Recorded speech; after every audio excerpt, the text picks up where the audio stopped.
particularly around mussel farming. So we have a very, very, very low percentage of the world aqua farming or aquaculture market. So there's a huge potential there in New Zealand, given the size of the water mass around us to actually do that. The Chinese markets, now I've plucked this straight out of their annual report and their chairman's address and their annual shareholders meeting and every other document I can find. So Chinese markets is the thing that they've indicated. I don't 100% believe that, but that's something that they've stated. So strengthening the US dollar. So obviously, if the US dollar strengthens, we've been through that. The New Zealand revenue goes up. And the barriers to entry. Now, remember, one of those 10 points was being around a competitive advantage. This is probably the only competitive advantage that Sanford has, is that if you want to go commercial, you want to be a commercial fisherman person in New Zealand, you need to buy a quota. And the quota's all taken up. So underneath the quota system, which we'll get to in a second, it's 100% full in order for you to be able to fish commercially, you need to go and buy it with somebody else. So it is one competitive advantage, but that's pretty much it.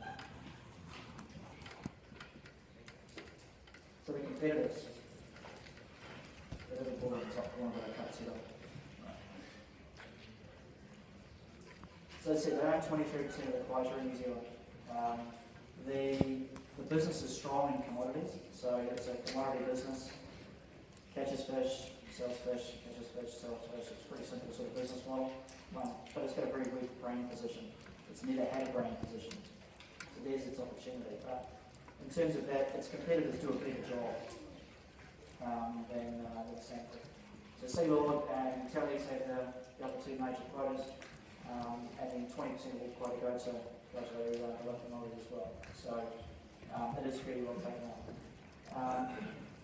In terms of when you're thinking about abroad or getting access to markets overseas, it's actually a lot more difficult than it sounds. Typically, there are in a lot of countries subsidy systems in place. The government actually provides subsidies for those generating product or catching product or growing product, so they have a competitive advantage in their own market. So it's harder for us to get access. I'll give you an example actually, and I'm going to use this example shortly as well. Scales Corporation. Has anyone heard of Scales Corporation? It's just an odd name. Okay. So they own Mr. Apple over in Hawke's Bay. Okay, so they own Mr. Apple in Hawke's Bay. They just did a free trade agreement with a Chinese state-owned enterprise to get access to 4,000 supermarkets and no subsidies. So that there is an example where there's an opportunity, providing they can get their branding right. So that's what Mr. Apple has done. Management. This was point number 4 out of 10 in the checklist. So again, I've got all the pretty pictures from the annual report. And I'm not going to go through each individual one directly, but what I'm going to show here is probably the potential lack of expertise around building a brand. So within here, career and banking, involve the IRD. Fruitmore is really the only one in that list that sticks out to me that says that I know something about brand. So, and I've chopped it up, but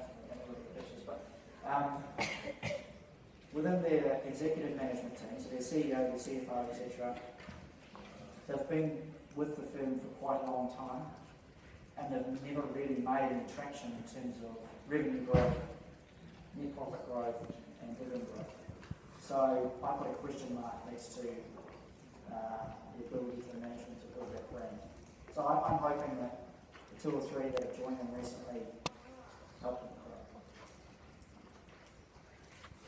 So some numbers now, just done this week, that's right. The profitability. So having a look at the revenue, what we do at Graves is look back 10 to 20% of the time and look forward to what we think is going to happen in the future with the company 80 to 90% of the time.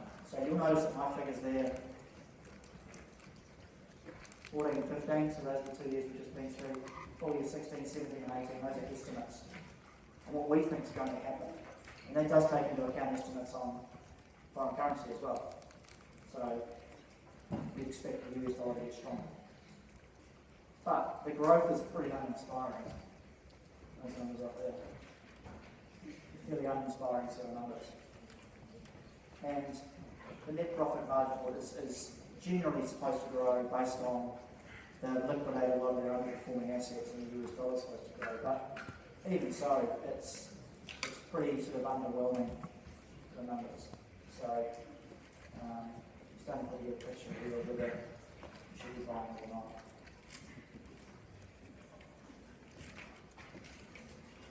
Busy slide, sorry.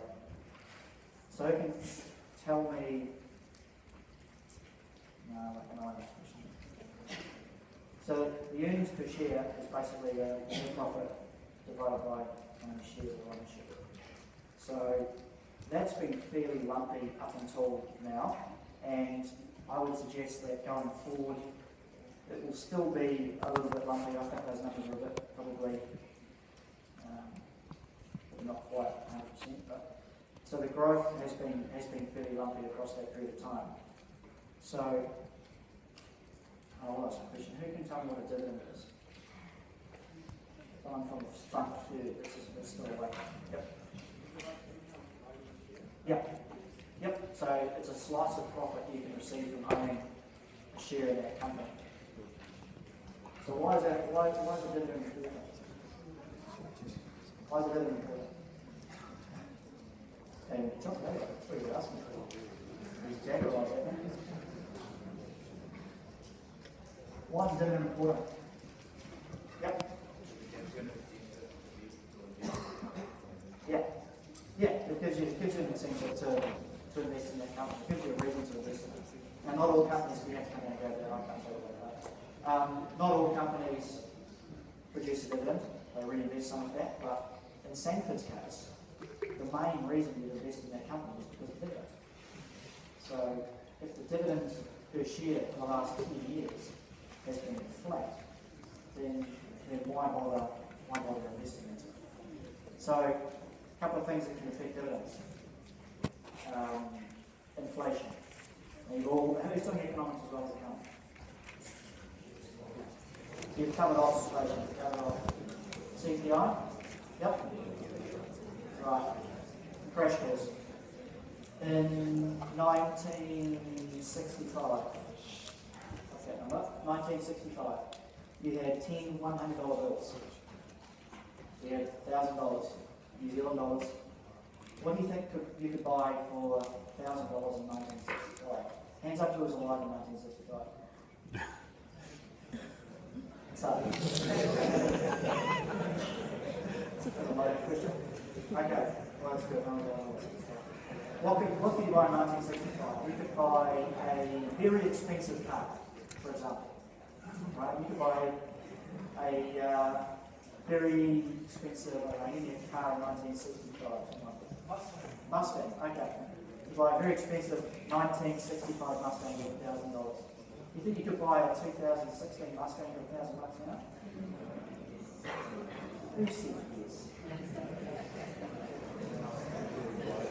Absolutely not. What can you buy for $1,000 these days? 5. Not a lot. So we call that inflation. 10 minutes ago. We call that inflation.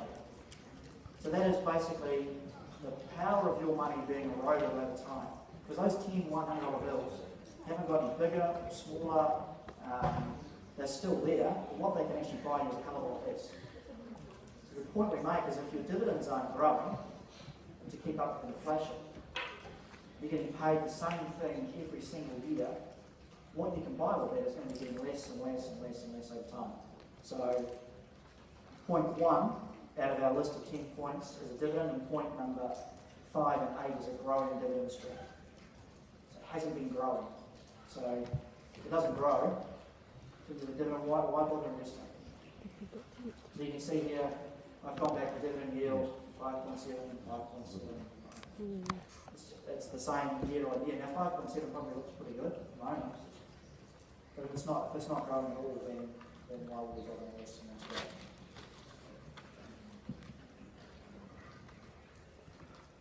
Last couple of things.